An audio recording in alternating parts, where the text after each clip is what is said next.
ሰላም ጤና ይስጥልን ክቡራትና ክቡራን ተመልካቾቻችን እንደወትሮ ሁሉ የአክብሮት ሰላምታችንን እያቀረብን ከናሁ ቴሌቪዥን የናሁ ስፖርት የዛሬ ዕለተ ሐሙስ ጥር 21 2018 ዓ.ም የተለያዩ የሀገር ቤትና የባህር ማዶ ስፖርታዊ መረጃዎች ወደ እናንተ የሚደርሱበት ጊዜው አሁን ነው። እስከ መረጃዎቻችን ፍጻሜ ድረስ አብራችሁን እንድትቆዩ በአክብሮት እንጋብዛለን። አብራችሁን ሁኑ። መረጃዎቹን ወደ እናንተ በማድረስ ገዛኸኝ ዱላ እንደዚሁም የካሜራ ባለሙያችን ጋሻው ዳኛው ከኛ ጋር ቆይታ ያደርጋል። አብራችሁን ሁኑ። ወደ ቀዳሚው የሀገር ቤት ስፖርታዊ መረጃችን ስናልፍ ይሄኛውን ነው ቀዳሚ የምናደርገው። ሁለተኛው ከተማ አቀፍ የስፖርት ሊግ እና የመምህራን ስፖርታዊ ውድድር እንግዲህ ከፊታችን ቅዳሜ ጀምሮ በአበበ ቢቂላ ስቴዲየም እየተከናወነ እስከ የካቲት 8 2018 ዓ.ም ድረስ እንደሚቆይ ዛሬ እንግዲህ የውድድሩ አዘጋጆች ለሚዲያ አካላት ጋዜጣዊ መግለጫ ሰጥቷል። የዚህን ውድድር አጠቃላይ ዝግጅት በተመለከተ ዛሬ እንግዲህ ለመገናኛ ብዙሃን መግለጫ የሰጡት የአዲስ አበባ ወጣቶችና ስፖርት ቢሮ እንደዚሁ ምክትል ኃላፊ የሆኑት አቶ ዳዊት ትርፉ ከዛም ባለፈ ደግሞ የአዲስ አበባ ከተማ አስተዳደር ትምህርት ቢሮ ኃላፊ የሆኑት ዶክተር ዘላለም ሙላቱ ናቸው። አጠቃላይ ከሚዲያ ባለሙያዎች የተነሳላቸውንም ጥያቄ ውድድሩን የተመለከቱ ማብራሪያዎች እንደዚሁ ሰጥቷል። ተተኪ ስፖርተኞችን ለማግኘት ይህ ውድድር አይነተኛ ሚና ሊጫወት እንደሚችል ተገልጿል። በተለያዩ የስፖርት አይነቶች ነው የሚከናወነው።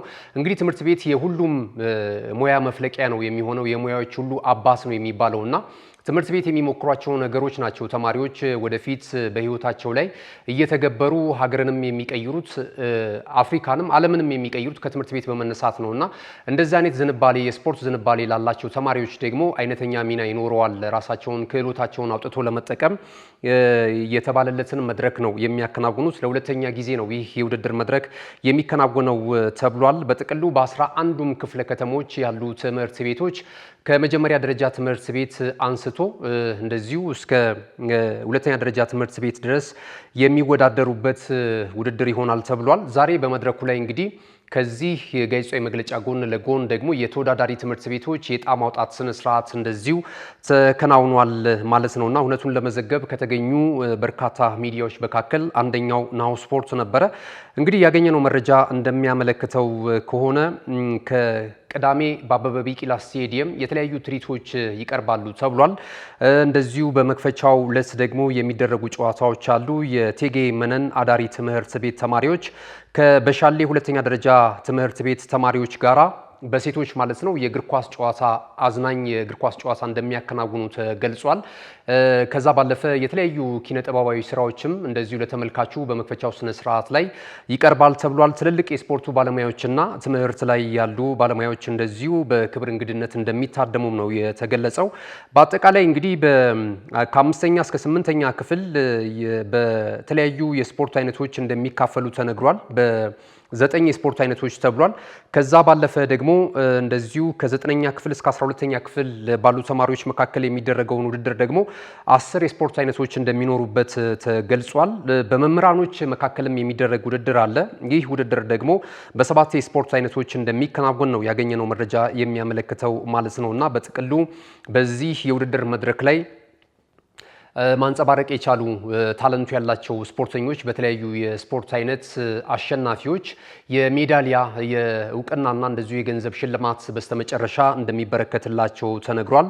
ከዛ ባለፈ ደግሞ ለየስፖርት ተቋማት እነዚህ ጥሩ ተማሪዎች ተይዘው ወደፊት ራሳቸውን ከፍ የሚያደርጉበት አካዳሚ እንዲቀላቀሉ እንደዚህ ሁኔታዎችን እንደሚያመቻቹ በዛሬው ዕለት ጋዜጣዊ መግለጫን የሰጡት የአዲስ አበባ ከተማ ወጣቶችና ስፖርት ቢሮ ምክትል ኃላፊ አቶ ዳዊት ትርፉ ከዛም ባለፈ ደግሞ የአዲስ አበባ ከተማ አስተዳደር ትምህርት ቢሮ ኃላፊ ዶክተር ዘላለም ሙላቱ እንደዚሁ ለሚዲያ አካላት ገልጸዋል ማለት ነው። ቅዳሜ እንግዲህ ሁሉም ተማሪ ተጋብዟል። በአጠቃላይ የስፖርት ማህበረሰቡ ይህንን አዝናኝና አዳዲስ ታለንቶች የሚገኙበት ተብሎ እምነት የተጣለበትን ውድድር እንድትከታተሉ በአበበ ቢቂላ ስቴዲየም ጥሪያቸውን አስተላልፈዋል ማለት ነው። በመድረኩ ላይ ለሚዲያ አካላት የተበራሩትን የተወሰኑ ነጥቦችን ተከታትለን እንመለስ። ያብራችሁ ነው። እንግዲህ ማዘውተሪያ ስንል ሰው እየመሰለው ያለው ምንድነው? ሁሉም ማዘውተሪያ እግር ኳስ ነው የሚመስለው ማለት ነው። 2 ባንድ አለ፣ 3 ባንድ አለ፣ የመዋኛ ገንዳ አለ፣ የሜዳ ቴኒስ አለ። በርካታ ማዘውተሪያዎች እንደዛ ነው የሚታሰቡት። በግሉ ዘርፍ ደግሞ ወደ 632 የሚደርሱ ማዘውተሪያ ስፍራዎች በትምህርት ቤት መዋቅር ውስጥ ነው የሚገኙት። እነዚህን ጉዳዮች በቅንጅት ነው የምንመራው። እንግዲህ ታስታውሳላችሁ ብዬ አስባለሁኝ ኮሜርስ በነበረን በ2015 በአዲስ አበባ ትምህርት ቢሮና በወጣቶችና ስፖርት ቢሮ መካከል አጠቃላይ እነዚህን ማዘውተሪያ ስፍራዎች ለማህበረሰቡ ከትምህርት ሰዓት ውጪ እና ደግሞ ለፕሮጀክቶች፣ ለጤና ቡድኖች፣ ለአካባቢው ነዋሪዎች ክፍት የማድረግ አግሪመንት ተፈራርመን ኦሬዲ እሱን እየገመገምን በቅንጅትም ዘርፍ ውስጥ በጋራ ነው የምንሰራው። ስለዚህ በአጠቃላይ በዚህ ሂደት ውስጥ የምናደርገው በአእምሮ የነቃ በአካል የበቃ ትውልድ መገንባት በአንድ ስፖርታዊ እንቅስቃሴ ወይም ቶርናመንት ላይ ብቻ ታሳቢ ተደርጎ የሚሰራ እንዳልሆነ ስፖርታዊ እንቅስቃሴ አንዱ የሪፎርም አጀንዳችን መሆኑ ለዚህ ነው አመታዊ ውድድሩ በቀጣይነት እንዲኖር አድርገን በጀት መድበን የምንሰራው። እንደ ሀገር በሁለት አመት አንድ እንደውም ተቋርጧል አይታችሁ እንደሆነ። ስለዚህ ይሄንን እኛ በትኩረት እየሰራንበት ያለንበት ተግባር እንደሆነ እንድታስቡ ነው። ይሄ ቀደም ያልነውን መሪ ቃል ገቢራዊ ያደርግልናል ብለን ታሳቢ አድርገን የምንሰራው ማለት ነው። ሁለተኛ ደረጃ ወንድ እና የመምህራን ውድድር ነው የሚከናወነውና በዚህ መሰረት አንደኛ ደረጃ ወንድና ሴት 12 ተሳታፊዎች አሉ። በሁለተኛ ደረጃም በተመሳሳይ ሁኔታ 12 አሉ።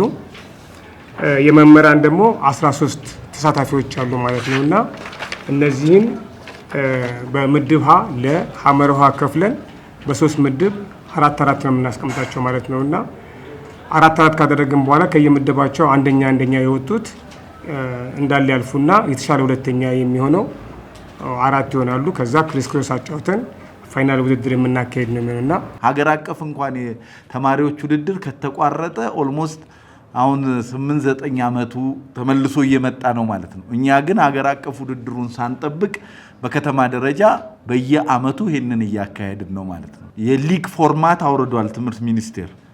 በወረደው የሊግ ፎርማት መሰረት ከክፍል ለክፍል ውድድር ነው ማለት ነው የሚጀመረው። ስለዚህ ይህንንም ውድድር ከጥቅምት መጀመሪያ ጀምረን ከክፍል ለክፍል ውድድር ተጀምሮ ነው ዛሬ ከተማ ደረጃ ላይ የደረሰው። ይሄ ወቅት ደግሞ የተማሪዎች የመጀመሪያ መንፈቅ ትምህርታቸውን አጠናቀው የእረፍት ላይ የሚገኙበት ወቅት ስለሆነ ይበልጥ ታለንታቸውንም ለማሳየት እንዲሁም ደግሞ ደጋፊዎቻቸውም በሙሉ ሀሳባቸውን ሰብስበው በዚህ መርሃ ግብር ላይ ኢንጌጅድ ሆነው ከትምህርት ቤት አካባቢም እንዳይርቁ ምቹ ሁኔታን የፈጠረ ነው ማለት ነው። ይሄ ባለፈው አመት የነበረውንም ጫና መነሻ በማድረግ ትምህርት ቢሮም በአመታዊ ስኬጁል ውስጥ ሲያካትት በዚህ የእረፍት ወቅት ላይ ይሄ ተግባር እንዲውል ተደርጓል ማለት ነው።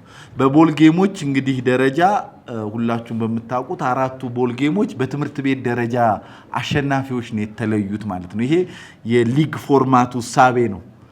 ስለዚህ ለምሳሌ ከየካ አሸናፊው ትምህርት ቤት ነው የካን ወክሎ የሚመጣው ማለት ነው። ይሄ የሊግ ፎርማት እሳቤ ስለሆነ ስለዚህ 4ቱ ቦል ጌሞች ማለትም እግር ኳስ፣ ቮሊቦል፣ ባስኬትቦል እና ሃንድቦል እነዚህ በትምህርት ቤት ደረጃ ሲካሄዱ ሌሎች ኢንዲቪጁዋል ጌምስ ደግሞ የምንላቸው ከክፍለ ከተማው አሸናፊ የሆኑት ክፍለ ከተማቸውን ወክለው የሚመጡበት ሁለት አይነት ካራክተር ያለው ፎርማት ነው ማለት ነው። በአጠቃላይ በዚህ ውስጥ የተማሪ ወላጅ፣ መምህርና ሌሎች ባለድርሻ አካላቶች የግንዛቤ ጥረት አለባቸው ብለን አናስብም። እያንዳንዱ እንቅስቃሴ እንግዲህ ዛሬ የሚዲያ ተደራሽነት እጅግ በጣም ሰፊ ነው። በሁሉም ሰው እጅ አለ። ሁሉም የሚዲያ ተቋማት የራሳቸው ሚዲያ አለ። የትምህርት ቢሮን ፔጅ ብትመለከቱ እያንዳንዱ የቢሮ እንቅስቃሴ ይዘገባል፣ ለማህበረሰባችን እናደርጋለን። የቢሮአችን ሚዲያ አለ፣ ሬዲዮ አለ። ሬዲዮ ሁሉን ነገር ይዘግባል፣ ለተማሪዎች ተደራሽ ያደርጋል፣ ወላጆችን ግንዛቤ ያሳድጋል፣ መምህራን ሚናቸው ከፍ እንዲያደርግ የራሳውን ድርሻ እየተጫወተ ያለበት ሁኔታ አለ። እንቅስቃሴዎች በትምህርት ቤት፣ እንቅስቃሴዎች በክፍለ ከተማ፣ እንቅስቃሴዎች በከተማ ደረጃ በቂ የሚዲያ ሽፋን እናደርጋለን። ደንብ አለ፣ መርህ አለን። በዛ መርህ ነው የሚመራው። አስፈላጊውንም ከስፖርታዊ ጨዋነት ውጭ ያሉ አካላትም የሚቀጡበት የሚገሰሱበትም ስርዓት ተዘርግቷል። የባለፉት 3 ዓመታት ልምምዳችን ግን የተወሰነ በቃ ከውጤት ከመጓጓት የዘለለ የስፖርታዊ ጨዋነት ችግር አልገጠመንም ማለት ነው። ግን አምና ስላልገጠመን ዘንድሮ አይገጥመንም ብለን ሳይሆን በጥብቅ ዲሲፕሊንም ይሄ ጉዳይ እንዲመራ ታች ካለው ከትምህርት ቤት ጤናና ሰውነት ማጎልመሻ መምህራን ጀምረን ርዕሳነ መምህራንንም እንዲሁም ደግሞ ሌሎች የሚመለከታቸውን አካላት እየገመገምን ተግባሩን እያጠራን የመጣ መሆኑ መረጃ እንዲወሰድ ነው ማለት ነው። በአጠቃላይ ለተነሱ ጥያቄዎች አድሬስ አድርገናል ብዬ አስባለሁ።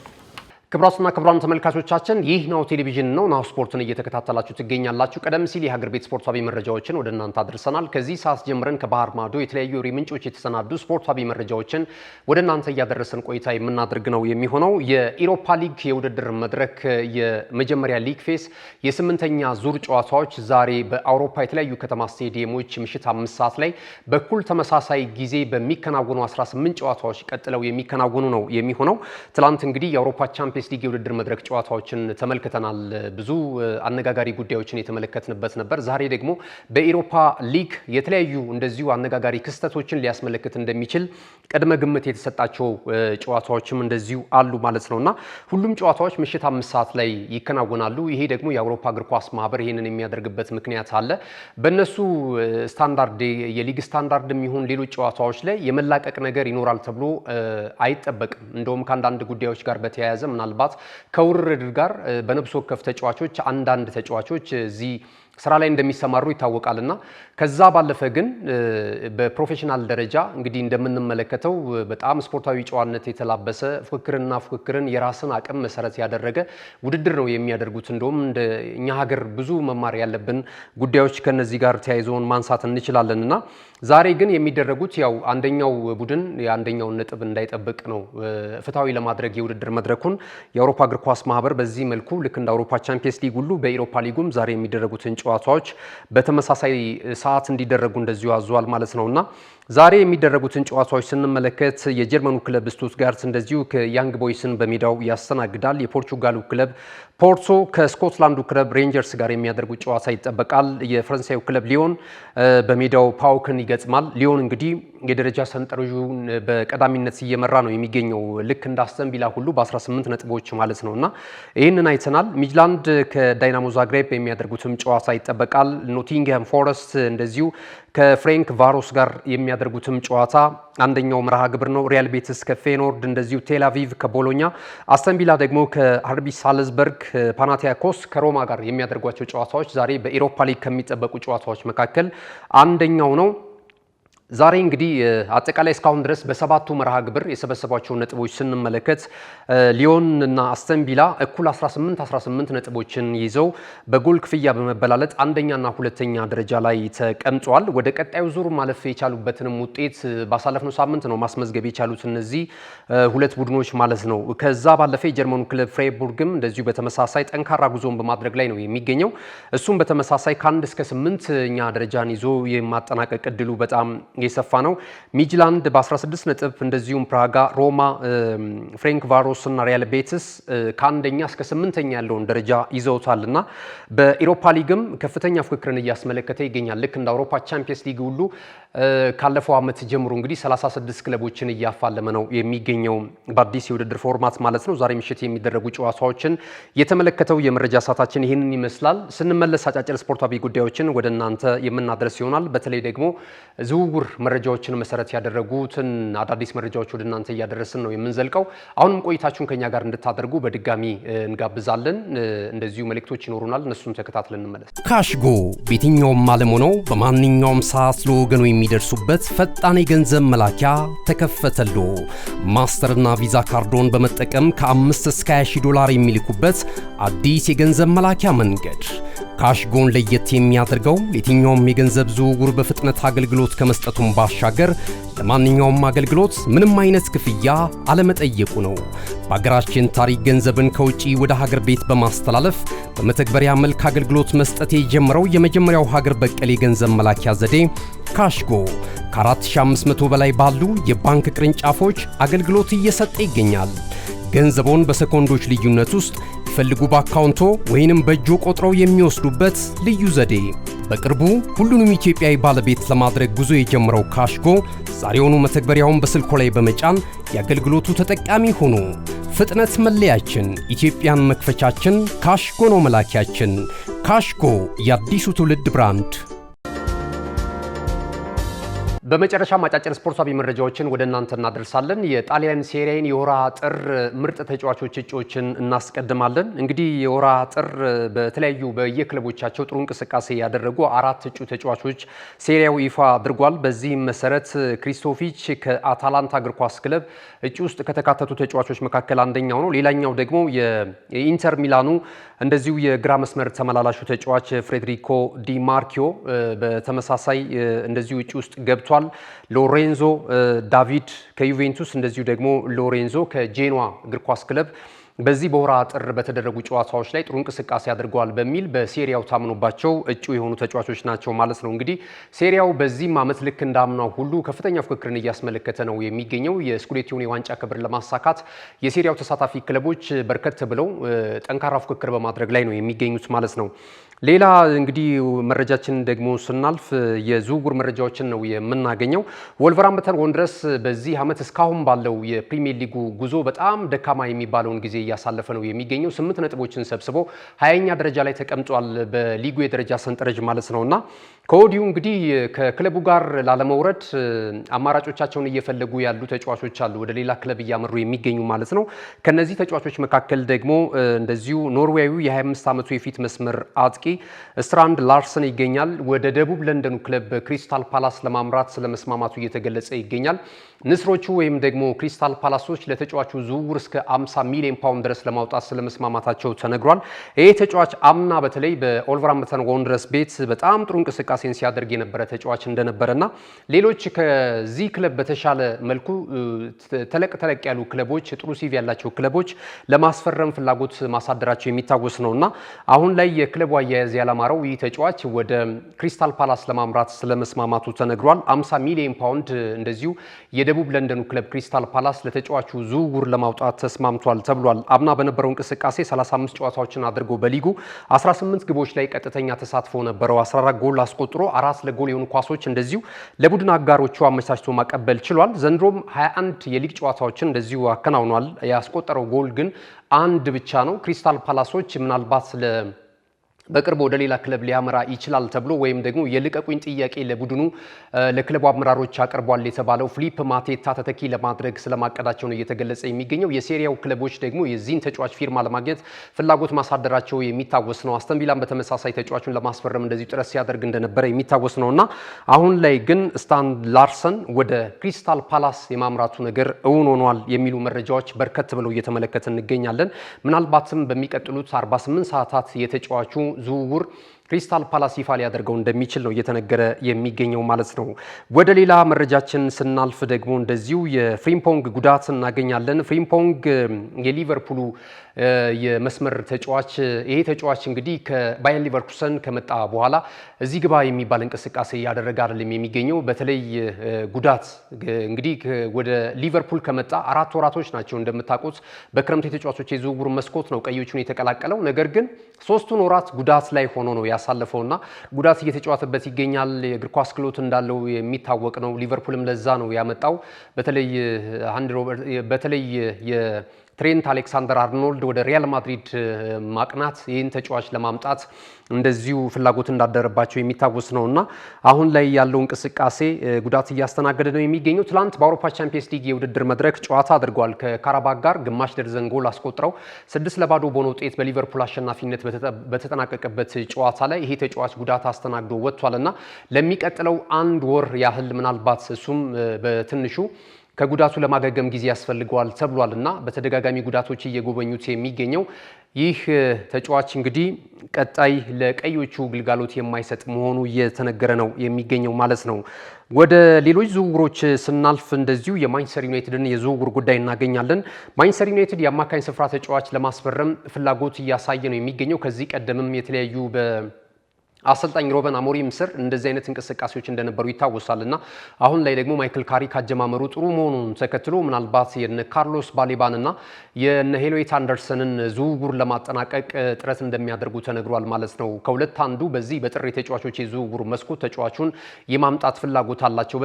በተለይ የተከላካይ የአማካኝ ስፍራ ላይ ክፍተት እንዳለባቸው ይታወቃል። ካስሜሮ ከዚህ የውድድር ዓመት መጨረሻ በኋላ ከማንቸስተር ዩናይትድ ጋር እንደሚለያይ ተገልጿል። ከዛ ባለፈ ኢማኑኤል ጋርቴም እንደዚሁ ወደ አያክስ አምስተርዳም የማምራቱ ነገር ከሞላ ጎደል እየተረጋገጠ ነው የሚገኘውና ከዚህ ጋር ተያይዞ የ6 ቁጥር ሚና ያለው ተጫዋች በተለይ የአማካኝ ስፍራ ላይ ግልጋሎት ሊሰጥ የሚችል ቡድኑን ጠንካራ ሊያደርግ የሚችል አሁን የተያያዘውን እንቅስቃሴ የበለጠ ሊያሳምርላቸው የሚችል ክሬቲቪቲ ያለው ተጫዋች ማምጣት ፍላጎት እንዳላቸው እየተነገረ ነው የሚገኘው። በቀጣይ እነዚህን ሁለት ተጫዋቾች እያማረጡ እንዳሉ እየተነገረ ነው የሚገኘው። የካርሎስ ባሌባ ከብራይተን እንደዚሁም ደግሞ የኖቲንግሃም ፎረስቱን ሄሎይት አንደርሰንን የማምጣት ፍላጎት አላቸው ተብሏል።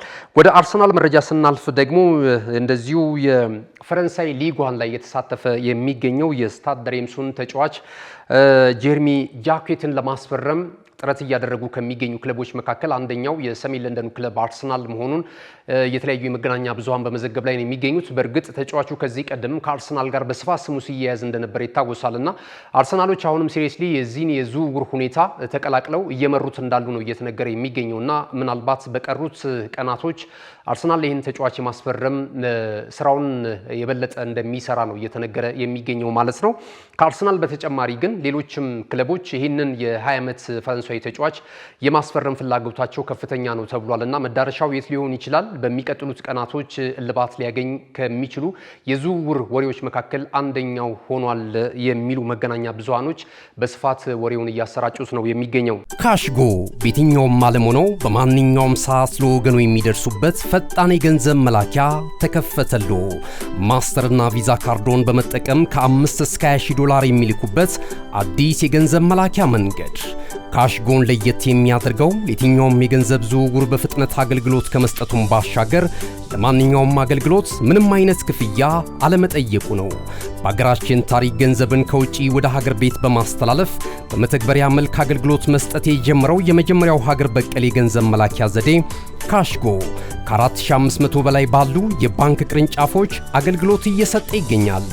ገንዘቦን በሰኮንዶች ልዩነት ውስጥ ይፈልጉ በአካውንቶ ወይንም በእጆ ቆጥረው የሚወስዱበት ልዩ ዘዴ።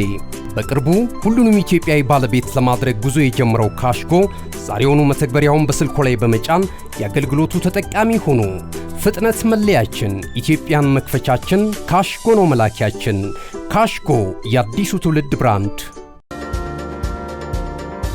ክቡራትና ክቡራን ተመልካቾቻችን የዛሬ ዕለት ሐሙስ ጥር 21 2018 ዓ.ም ከሀገር ቤትና ከባህር ማዶ በእኔና በባልደረቦች የተሰናዱ ስፖርታዊ መረጃዎች ይህንን ይመስሉ ነበር። መረጃዎቹን ወደ እናንተ በማድረስ ገዛ ሂንዱ ላይ ካሜራ ባለሙያችን ደግሞ ጋሻው ዳኛው ከኛ ጋር ቆይታ አድርጓል። ተወዳጅ ነው ቴሌቪዥን ፕሮግራሞች በቀጣይነትም ወደ እናንተ መድረሳቸውን የሚቀጥሉ ይሆናል። ዩቲዩብ ቻናላችንን ላይክ፣ ሼር፣ ሰብስክራይብ እያደረጋችሁ ቤተሰብ እንድትሆኑ እንጋብዛችኋለን። ከቲቪው በተጨማሪ በሌሎች የሶሻል ሚዲያ አማራጮች በመላው ዓለም እየደረሰ ይገኛል ናሁ ቴሌቪዥን። እነዚህን ምርጫዎች በማድረግ እንግዲህ ቤተሰብ እንድትሆኑ እንጋብዛችኋለን። መልካም ጊዜ ይሁንላችሁ።